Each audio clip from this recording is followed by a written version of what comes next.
A nombre de la Feria Internacional del Libro de Guadalajara, me da muchísimo gusto darles la bienvenida al coloquio internacional de Muro a Muro. De Muro a Muro, bueno, pues lleva ya 5 años, este es nuestro quinto año en FIL Guadalajara, como un coloquio dedicado a explorar nuevos paradigmas. Hay muchas transformaciones en el mundo.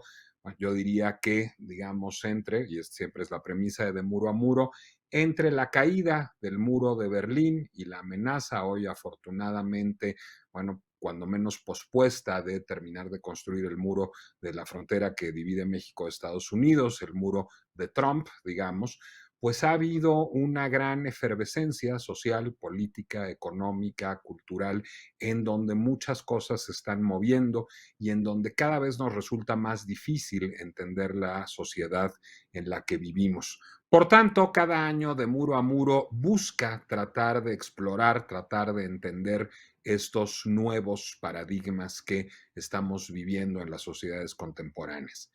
Para esta edición de Muro a Muro nos pareció que un debate sobre la libertad era más que importante. En estos momentos, pues estamos viviendo tensiones importantes con respecto a la libertad.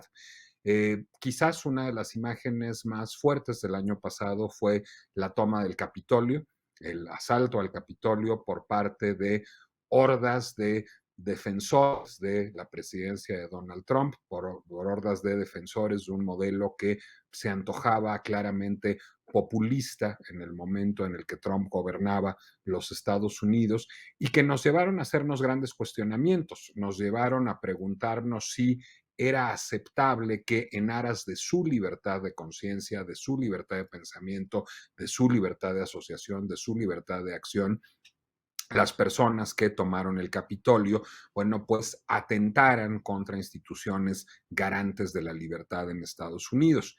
Eso llevó a una discusión sobre lo que sucede en el entorno digital, un entorno que prometía liberarnos, que prometía democratizar también la discusión, pero en donde la libertad es frecuentemente abusada y en donde, bueno, pues hay muchos problemas con respecto a la noción de si se debe regular el espacio digital y quién debería o podría regular el espacio digital.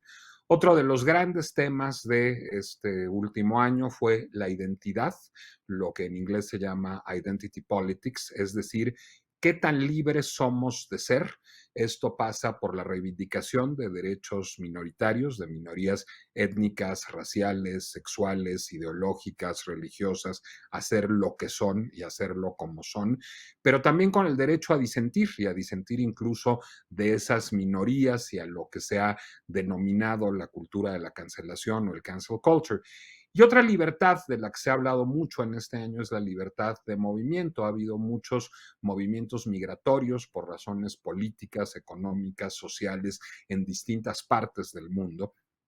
Y las reacciones de los gobiernos pues han sido severamente cuestionadas en México, en muchos otros países, a la luz de, pues digamos, la limitación de esa libertad de movimiento por razones que presuntamente buscan garantizar la estabilidad de un Estado y el bienestar de sus habitantes, de sus ciudadanos. Entonces, bueno, hablar de libertad hoy nos lleva a hablar de ciudadanía, nos lleva a hablar de migración, nos lleva a hablar de modelos políticos, nos lleva a hablar de identidad, nos lleva a hablar de libertad de expresión, de libertad de asociación y creímos este año en FIL Guadalajara, en De Muro a Muro, que era un gran momento para plantearnos qué debe ser la libertad de expresión en la libertad de asociación, la libertad de tránsito, la libertad para vivir la propia identidad en sociedades contemporáneas. Tendremos 4 sesiones, como cada año en FIL Guadalajara, sobre estos temas. Habrá una que se llamará Libres de Ser, habrá una que se llamará Libres en la Red, habrá una que se llamará Libres de Movernos. Pero esta primera lo que busca es ser una sesión más generalista, una sesión que analice la noción de libertad en términos abstractos, en términos generales y en términos de los modelos políticos que puedan garantizarla. Para eso tenemos hoy un elenco extraordinario. nos acompaña una historiadora política holandesa que es Annelien de Dien. Annelien de Dien es autora de un libro muy reciente que se llama Freedom, que es una historia de la libertad y que evidencia las tensiones contemporáneas entre la noción de libertad y la noción de democracia. Nos acompaña también Chandran Kukatas. Chandran Kukatas es un filósofo migrante él mismo, de origen malayo, creció en Australia, vive hoy en Singapur, tiene 2 libros seminales sobre el tema de la libertad. Uno se llama The Liberal Archipiélago, el archipiélago liberal, una teoría de la diversidad y de la libertad. Y tiene otro libro, un libro más reciente que se llama Migración y Libertad, Immigration and Freedom, en donde se ocupa específicamente de este asunto y en donde busca definir, digamos, los mínimos que deberían de vivirse y deberían de construirse desde el Estado en una sociedad de libertades. Y nos acompaña también, y nos da mucho gusto, Alan Dershowitz. Alan Dershowitz es una figura extraordinariamente polémica en el mundo contemporáneo, en Estados Unidos, para ser exactos. Él es un abogado de un perfil muy alto, un abogado que ha defendido a personajes que van de O.J. Simpson a Donald Trump, a pesar de ser un detractor importante de las políticas y las nociones trumpianas y de haber sido muy verbal en su disenso de Trump. A la hora de enfrentar el presidente Trump un impeachment, él, por creer más en los principios del liberalismo que en las ideas políticas, fue parte de su equipo de abogados defensores.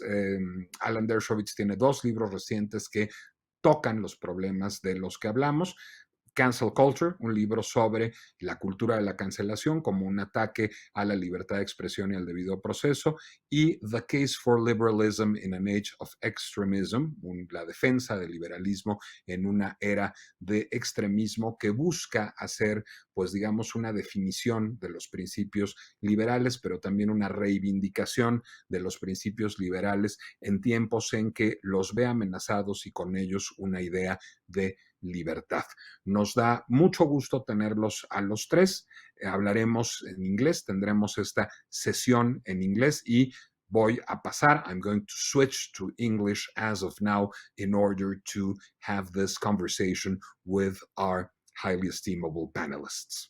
Having such a diverse set of panelists coming from many countries, coming from many areas of work, and coming from many conceptions of freedom, I believe the best would be to start with a highly general question, which is, what should freedom look like and what can freedom look like in the 21st century?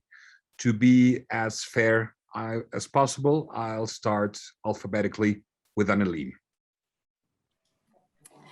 Yes, thank you so much, Nicholas. So I'm a political historian, which means that when I think about freedom, I tend to think of the question, what is freedom in a political sense? So what does it mean to be free in a society or as a society? And I think when you ask most people that question nowadays, they tend to equate freedom with an absence of rules. So they tend to equate freedom with small government, right? The smaller your government, the freer you are, because the more you're able to do whatever you as an individual want to do. But I think that is a pretty sort of narrow understanding of freedom. And I think it might be time to recover an older conception of freedom, which I call the democratic conception of freedom. And under that notion of freedom, being free entails living under rules, not living under as few rules as possible, but living under rules that you yourself have co-created. So that means that in order to be free, what you need is a democratic society. What you need is to be able to exercise control over the way in which you are governed. We're now getting to the problem of definitions. What is a democratic society? Yeah, that's the million-dollar question. So, on a most high-level answer to that question is that we live in a democratic society as long as you have, certain procedures in place that allow individuals to exercise control over the way in which they are governed. And then the debate becomes really interesting when you start asking yourself, well, what does that mean? For instance, is a representative government, is that truly democratic, right? And there's sort of, there's various opinions when it comes to that particular question. But, I think there are good reasons to think that, if certain conditions are in place, representative government will allow us to live, in freedom. But in addition to that, I think we also need to ask ourselves what sort of further conditions do we want to implement in order to be able to live in a truly democratic society. I think when we start addressing that particular question, what we need to keep in mind is that in addition to these democratic procedures, you also need a particular kind of society. So one of the sort of traditions that I have examined in my book on the concept of freedom argued that if you want to have a truly democratic society, you need to have a system in place that prevents excessive economic inequality. That is an idea that was, for instance, first suggested by a 17th century British thinker named James Harrington. So his view was that if you have excessive economic inequality, you can never have a truly democratic society, because the economic power of the elite will give it, as much leeway over the political system that it will be able to, sort of manipulate the political system to work in its own interest, and hence to make the rest of the population unfree. So to summarize what I just said, if we want to establish a truly democratic society, obviously we need to think of, proper democratic procedures. But in addition to that, I would argue that there's also good reasons to think of sort of preconditions, economic and social, that will allow us to establish such a democratic society. Would the answer for that, in your view, would be a more centralized form of government? Well, it depends. The answer to that question depends. More centralized than what? The idea of the division of powers and checks and balances? Well, that is a really interesting question. So there is another really powerful tradition. When you're talking about freedom, that argues that true freedom depends on the establishment of proper checks and balances. But again, that is not the only way of thinking of what it means to be free. This other tradition that I examine in my book sort of prioritizes the establishment of democratic control. I believe the gentlemen will have many things to say on the subject, because they've both written about, they both espouse liberal views, which are quite far from Anneline's views, and or what we call liberal views, because I imagine that if I ask Anneline if she's a liberal, she will probably say yes, but her definition of being a liberal would be very different from the one from Alan and the one from Chandran. And both of you have developed very complex and very rich definitions of what a liberal society is, what a free society is. So would you like to go first, Chandran? Yes, I have a slightly different view to Anneline. I think largely because I'm less sympathetic to the idea of trying to recover the older tradition that she's written so eloquently about in her book. And I think mainly because I think what's really characteristic of the 21st century, and to some extent the 20th already saw this beginning, is the emphasis on equality, which we just don't find, I think, in the ancient world. In ancient Greece, for example, or Rome, we're really talking about, to the extent that there were even then democratic traditions of severe inequality. Only a very small proportion of the population had any kinds of political rights. And this is the context in which the idea of freedom, I think, as she's describing it, really emerged. Now, I completely understand that in later times, in the centuries she's referred to in the 17th, there are changes that emerge, but equality hasn't really become something as fundamental as it is now. And the reason that makes a difference is that our understanding of freedom now means equal freedom, that everybody has a claim to freedom. So I think this is the thing that's really most critical. And this is what gives us, firstly, modern conceptions of democracy as the foundation for legitimate rule. It gives us the modern kind of acceptance of forms of diversity that's so important, because we recognize to varying extents the significance of the claims of all kinds of people to be regarded as capable of enjoying freedom. So the threats to freedom, I don't want to say just come from governments. I think there's something to what Annelies is saying, to the extent that she's concerned about people simply thinking that we have more freedom if we have less government. But I think the liberal tradition that you've alluded to, that I see as something that we both have, a certain kind of commitment to, has at its core a worry about about power. They worried about political power. They worried about, in the past, the power of the clergy. They worried about the power of the aristocracy. And then more recently, liberals have become worried about the power of corporations, of major economic interests. And so to the extent that we're talking about liberal ideas, we're thinking about how do we contain these sorts of sources of power, which in different ways are a kind of threat to individual liberty. So in answer to your question about centralization, I think there are two respects in which one might be worried about centralization. One is the concentration of political power in a structure that fails to disperse it across different institutions.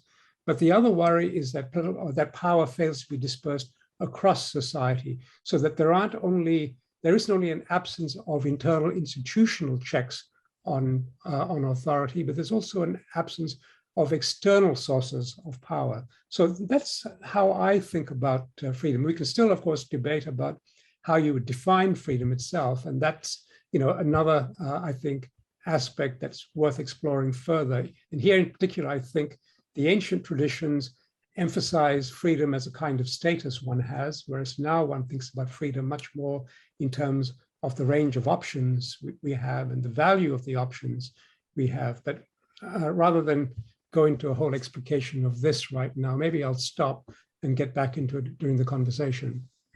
No, but I believe you failed to give an idea that you have explored very richly, which is the idea of freedom as something that is all that you said, but also a perception of something one enjoys.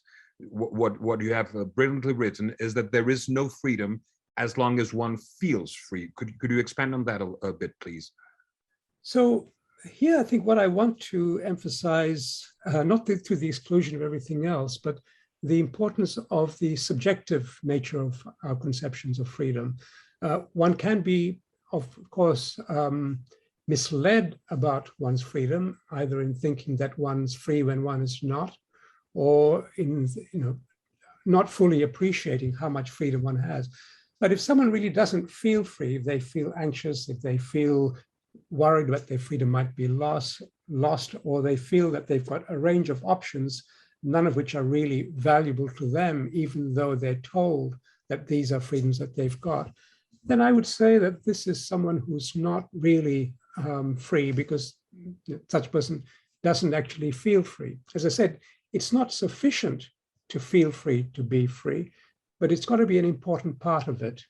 I don't think you can make someone free if that person just doesn't recognize this. I also believe I failed to ask Annalene a pertinent question. My question on what constitutes democracy was a good one, if I may say so, but I did not ask what constitutes equality. And that's also a subject that you, Chandran, have explored. And the idea is equality of what and equality among whom? That's another subject that maybe we should expound on in the later part of the session. But I want now to give the floor to Alan, who has just written a very moving book, which is The Case for Liberalism in an Age of Extremism, in which is mostly his kind of autobiography as a liberal, a kind of statement of mission as a liberal, and a book that also sees very many threats towards liberal thinking. And I believe that implicitly there are many threats against the notion of freedom. So we have this vision of Annalene, who says that we maybe overvalue the idea of freedom nowadays, and maybe that we should qualify this freedom as a democratic freedom in which people had agency, and this agency would have to be derived from equality. And then we have this idea of Chandran, which is not quite the traditional idea of liberal thinking, but one that values freedom as something that is highly important in terms of freedom of conscience and freedom of association, which to his view are the two basic freedoms. And he also has written recently on freedom of movement, and not only because of a human rights vision, but also because of the idea that open societies that afford people to move in and out of them, are also freer for people who were born in them. And now you have this crisis, this view, Alan, of a crisis of liberal thinking, and maybe of the very idea of freedom. So in what ways do you think we could reconceive the idea of freedom and the values of freedom for the 21st century? By asking a very different question. I agree with you that it's a good question. What is a democracy? What is equality? And what is freedom, or what is liberalism? We will never answer those questions. Everybody disagrees about what constitutes equality, what constitutes democracy, what constitutes liberty, what constitutes freedom. Everybody disagrees. We will never, ever come to a consensus about utopia. I think it's far better to come to a consensus about dystopia, and that is to come to an agreement about what is undemocracy, what is inequality, what is lack of freedom. There, I think we can agree. I wrote a book about that.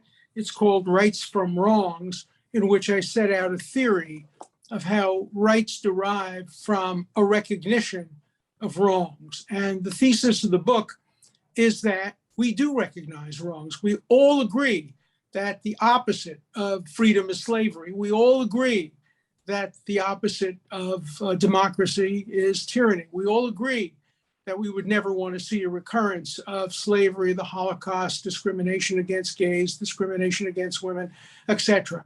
So it's much easier, and I think much more useful, to come to agreement about the dystopic rather than the utopic aspects of our debate today on democracy.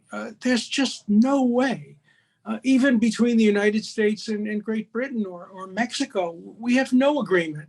Parliamentary democracy versus presidential democracy, impeachment, which is the mechanism by which we get rid of presidents, versus a vote of no confidence.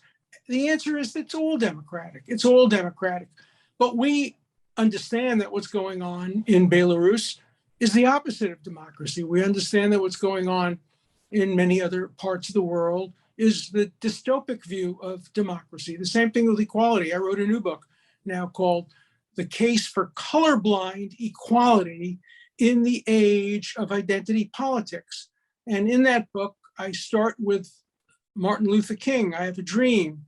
My dream is that someday my children will be judged not by the color of their skin, but by the quality of their character. Martin Luther King couldn't make a statement like that on American college campuses today. He'd be called a racist. He'd be canceled. He'd be protested. And indeed, he'd be banned. He wouldn't be allowed to speak. At the University of California today, it is a microaggression to say that the most qualified person should get the job. What could be a greater conflict about the definition of equality than whether equality should be based on merit or whether it should be based on identity. We all know what inequality is, but we'll never agree about what equality is. We've had debates between John Rawls, between Robert Nozick, between John Stuart Mill over the years as to what constitutes liberty. Rawls came up with a brilliant conception of democracy, a veil of ignorance where you don't know whether you're going to be rich, poor, black, white, male, female, ugly, handsome, healthy, unhealthy. And you have to come up with a set of rules that would be self-satisfying without the knowledge of where you fit in the scale of things. It's brilliant, but it's incomplete. Mill came up with a wonderful notion of liberty. The government has the power only to stop you from doing things that hurt other people, but not things that hurt yourself only. But when we test that against vaccine mandates, when we test that against other intrusions by government, we find that Mill doesn't provide the micro answers. He only gives us a macro way of looking at things. So my suggestion in my few-minute opening is that we do not ask the question, what is a democracy? We do not ask the question of what is liberty, what is equality, what is freedom. We focus on the opposite, and we move from there toward a structure of rights that allows us to continue to disagree about what is equality, what is democracy. We can continue to do that, and we'll never resolve it. Even on this panel, where we all call ourselves classic liberals, we will simply not agree. Another example, in an effort to create economic equality, every society in history has had to compromise liberty.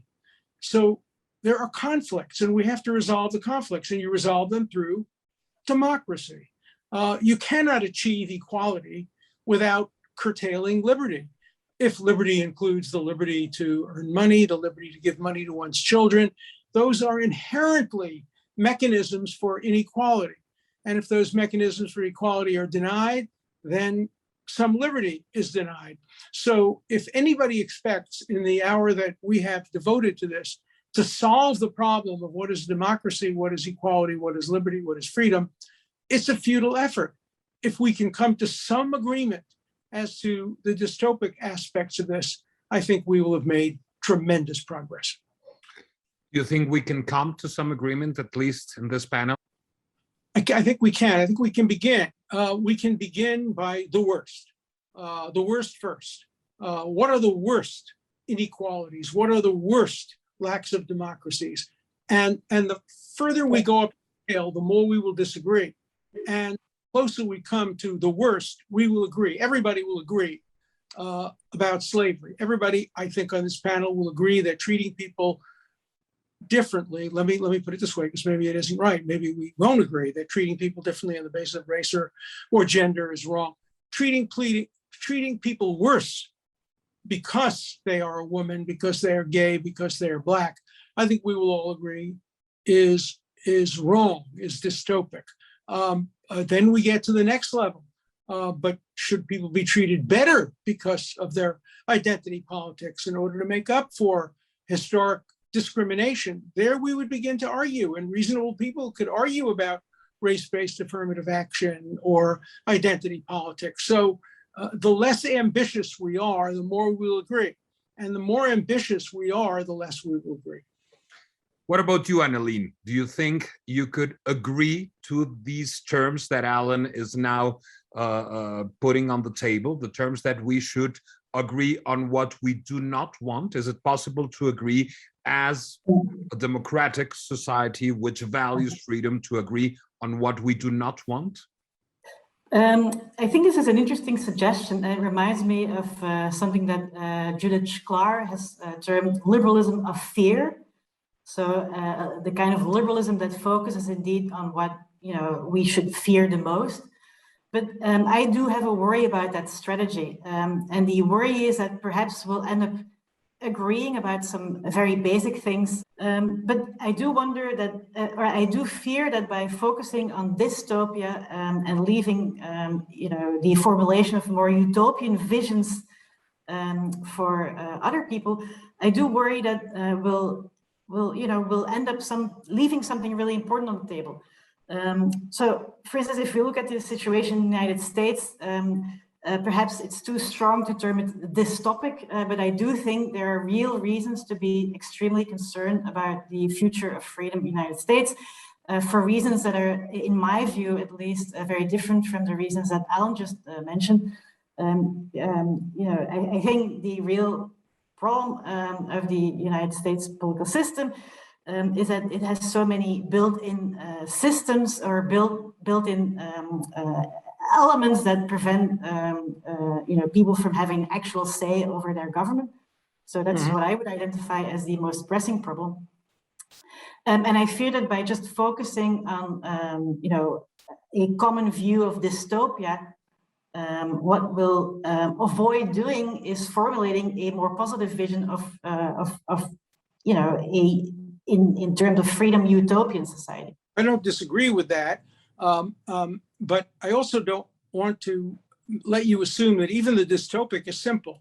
Take, for example, I think we would all have agreed 10 years ago that one of the elements of dystopia is suppression of speech, is censorship, and is denial of due process. 10 years ago, we could agree with that. Today, people on the hard left, people in the so-called woke culture, want to abolish freedom of speech for those they disagree with. That's been long in doing, from Plato to many others, and due process. The Me Too movement wants to do away with due process. If a woman accuses a man, that's the end of the inquiry. You don't need a trial. You don't need due process. We know that women tell the truth. We know that men lie. That's the end of the inquiry. Why do we have freedom of speech? Freedom of speech is patriarchal. It's imperialistic. It gives advantages to the wealthy and to the intelligent and to the born privileged. So today, even the most fundamental aspects of liberty, democracy are being challenged by the hard left. So we'll have a hard time even coming to agreements about the dystopia. I will not be able to agree with the hard left on dystopia. There are those in the hard left who would go even further and permit violent assassinations, people who make it more difficult to achieve the perfect egalitarian society. So the issue of means and ends, we always mostly agree on ends. The issue of means and ends is one that will make it even very difficult to come to agreements about what is undemocratic, what is illiberal, what is unequal. As a reader of Chandran's work, I believe he may have many things to say about that, because this debate is an example of what you have described as a feature of contemporary societies in which we agree on very little. As we have seen, we don't even agree on what we do not agree on. So, and you have devised an idea in which, in order to have political coexistence, we should agree on very little, but the state should be a guarantee of the defense of that very little on we agree. What is your vision from that perspective on the necessary social consensus to be constructed in order to further both democracy and liberty? Well, I think where I agree with Alan is it is very difficult to construct that consensus, as he's, I think, rightly noted out, even when it comes to agreeing on what is dystopic, it's really very difficult. But nonetheless, I think there is an important insight in what he's saying, which I would like to draw out a little bit, if I may. And that is, I think, what's really significant is the extent to which we disagree about things, because however much we might recognize different sorts of values, what we also are faced with inevitably is the need to make trade-offs, both between different values and also within different values. So let's say you valued free speech, but the question is, how much do you value it? I think it's very hard to find someone who gives no weight to it at all. But I think Alan is quite right in his some of his observations certainly about the extent to which it's been disvalued to some extent even by people who we thought 10 years ago would be speaking up very strongly for it. So I think the challenge, therefore, is something that has to be enjoined not by trying to settle certain questions, even I think, and this is where I would disagree with Alan, to try to settle the question of what is the minimum, for example, because even there, I think we'll get a lot of disagreement about what is better and what is worse than worse, if you see what I mean. So I think once we recognize the inevitability of our disagreements about the ways in which trade-offs are going to be always made differently by different people, then what we need to, I think, push for is what I would call, the liberal values of toleration, of the speech rights that must go with this, the importance of engagement, the importance of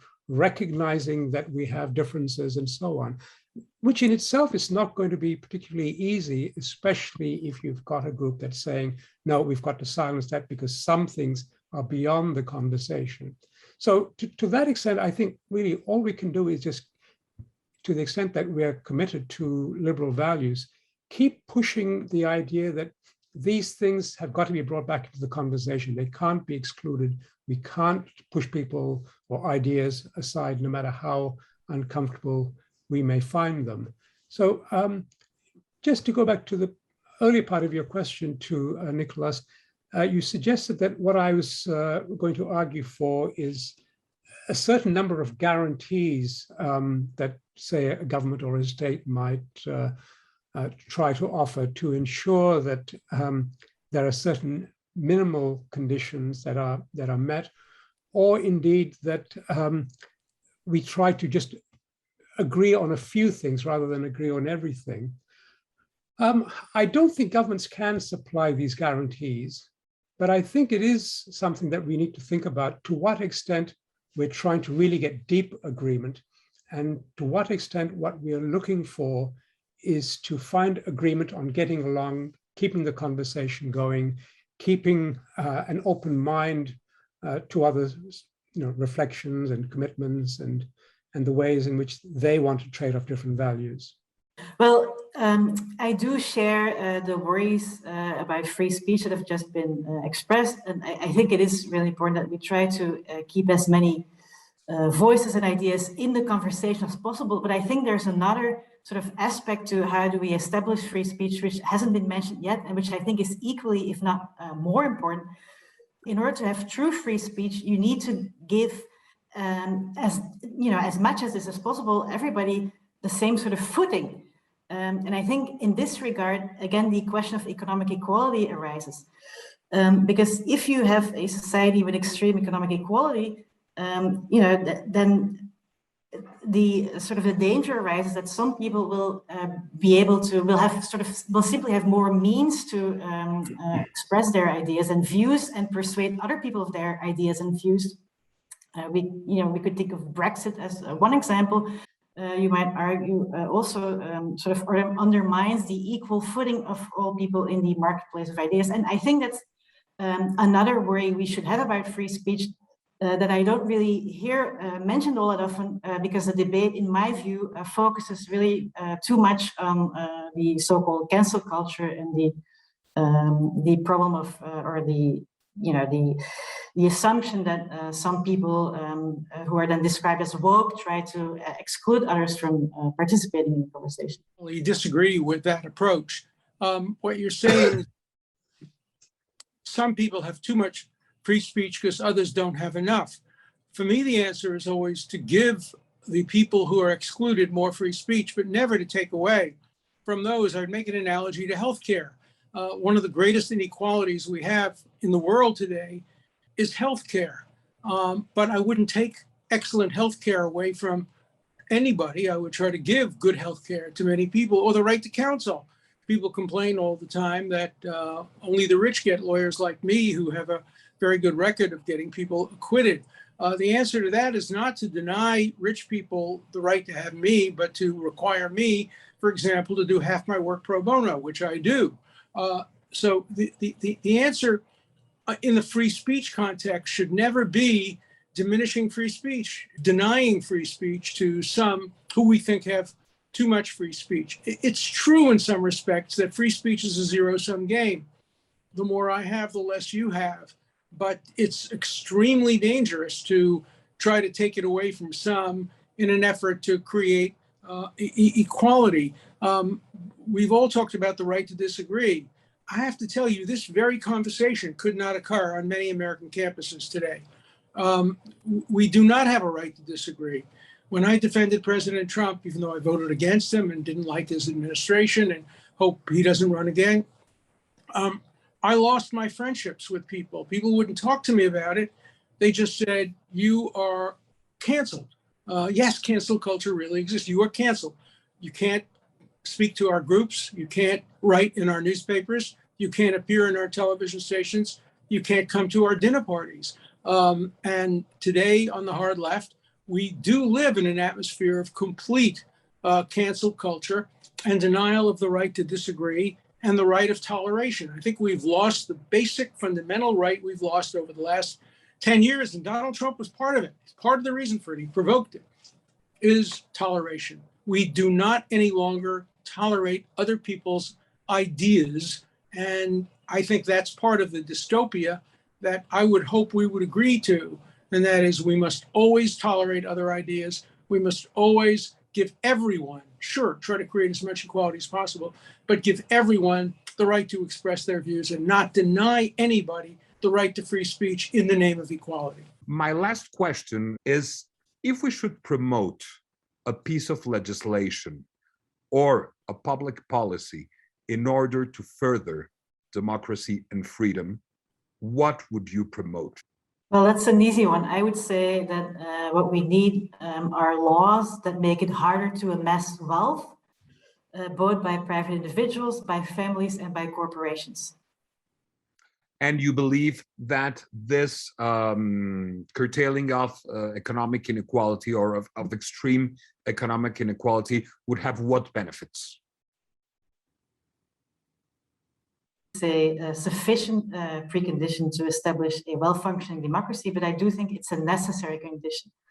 And I think that developments in all over the world have sufficient of the past, let's say, 30 years have sufficiently shown that in the face of extreme economic inequality, maintaining a well-functioning democracy is nearly impossible.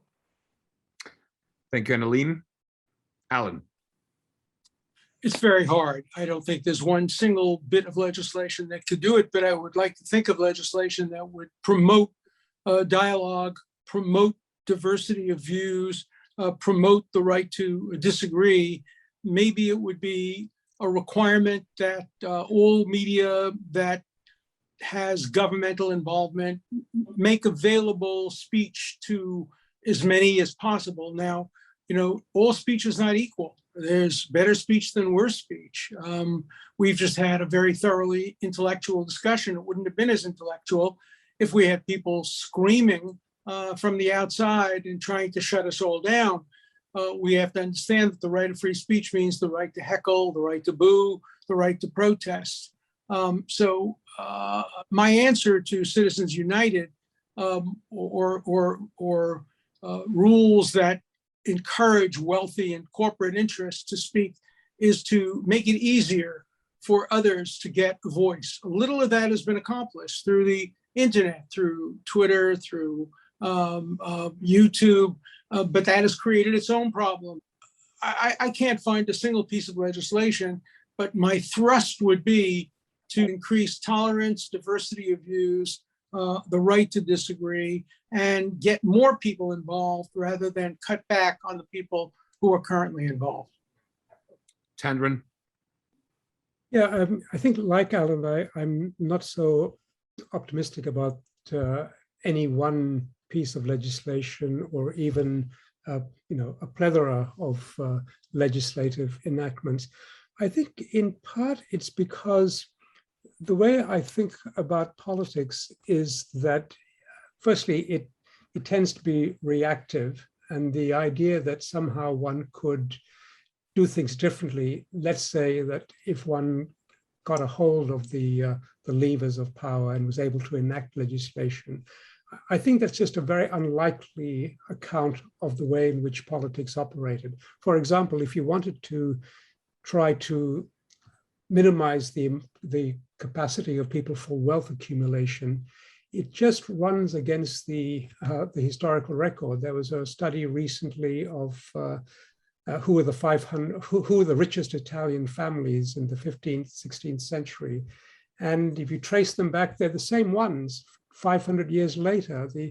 The governments have been trying to get a hold of that wealth for 500 years and they haven't been able to do it.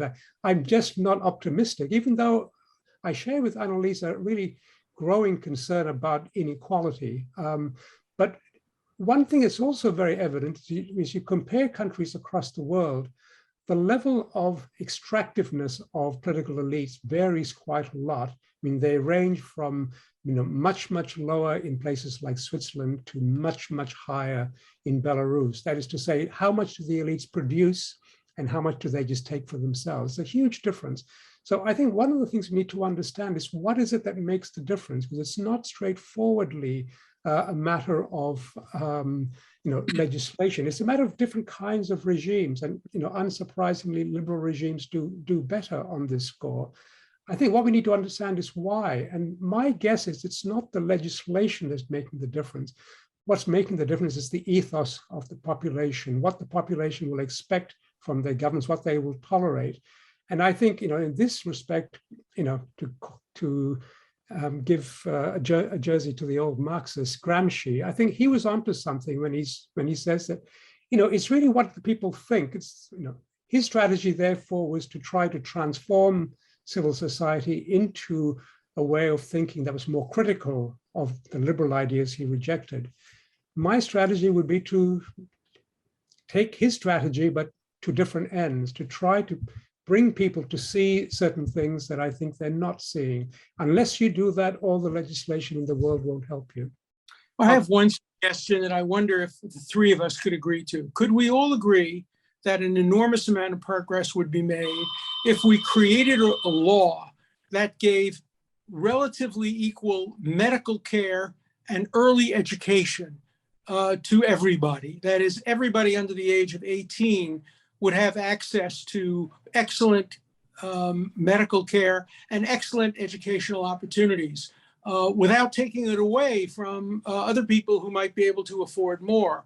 Wouldn't that help create on the equality thing down the line? Wouldn't it help to even the playing field for those who were born wealthy? Can we agree that we don't do enough to make equal medical care and educational opportunities available to everybody? I'd agree with that. I think where people tend to differ, though, is on what they think will achieve it. I think that's the tricky part, and I don't know how to do that, but I don't disagree with you on that. Annelien? Yes, I mean, obviously, this is of key importance. But I agree with Chandran that the real question is how do you go implementing that? Because it might be hard to do that without taking something away from other people. Right. Let me say a word that might offer an answer. Social democracy. Would that be an avenue that you would possibly agree on, coming from very different ideological frameworks, all the three of you? Well, I'm glad you asked that question because I was introduced earlier as a liberal and I wouldn't self-identify as such, also because where I come from, so Europe, the term liberal actually means something very different from what it does in the US. I imagine the Americas, and more broadly speaking. So in my country, a liberal is something very similar to what in the US is often described as a conservative. So it means that you're on the hard right and you're in favor of as much economic freedom as possible. That's why I don't self-describe as a liberal. I self-describe as a social democrat. Would you agree on social democracy as a possible way, Alan? Well, everything depends on definition. As long as a certain amount of freedom is permitted, I subscribe to the American term liberal, but I also admire the people of Europe because the term liberal, although it led to economic conservatism, the liberals in Europe, which are the Conservative Party in England, favor a woman's right to choose, favor gay marriage, oppose the death penalty, favor restrictions on guns, adopt most of what we call the liberal agenda in the United States. So I will insist on being called a liberal, social democrat. You know, it reminds me of what my friend Bob Nozick, who was a dear friend of mine, once said. He was a libertarian. And he wrote the book on libertarianism, State, Anarchy, and Utopia. He said, through the end of his life, he continued to be a libertarian. He just didn't like libertarians. He didn't like the people who called themselves libertarians, so he wasn't part of the movement. I have some of the same concerns about social democrat. I like the concept of social democracy. I just don't like some of the people who call themselves social democrats because they're more social than they are democratic. They are more communitarian than they are libertarian. So we have to be careful about terms and what exactly we mean by them. So I think I'm going to stick to liberal. Chandran? Well, with all these things, it does very much depend on the question, you know, as compared to what. And of course, you know, there are varieties of social democracy. I still think of myself essentially as a liberal. Those are the commitments I have. They're not entirely incompatible with many things that that social democrats, you know, are likely to hold to be important. But I think for me, the core commitments I would still think of best described as liberal. I think about the origins of the term as a political term in the emergence of the Spanish liberales in the in the early 19th century, and I think what they were essentially concerned about was combating privilege. And that's how I think of liberalism.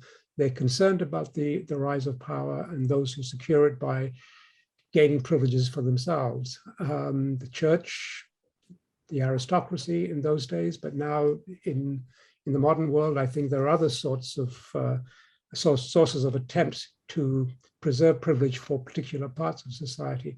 So I see the liberal tradition as essentially concerned about how you address that problem. To some extent, democratization is a solution to a part of this problem, but it also comes with difficulties of its own.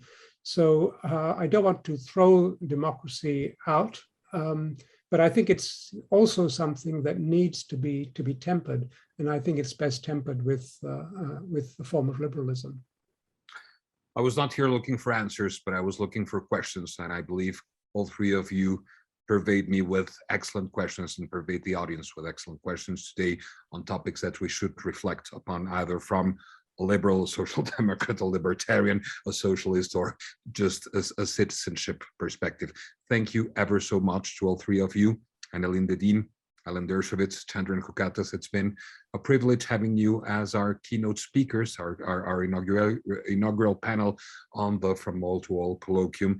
And I look forward to seeing you soon in Guadalajara when we have the freedom to travel, which we sadly do not have today because of an evil tyrant that is not human. So he's even more evil.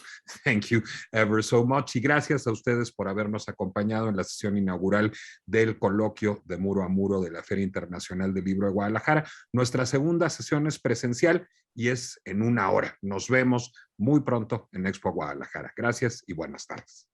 Thank you.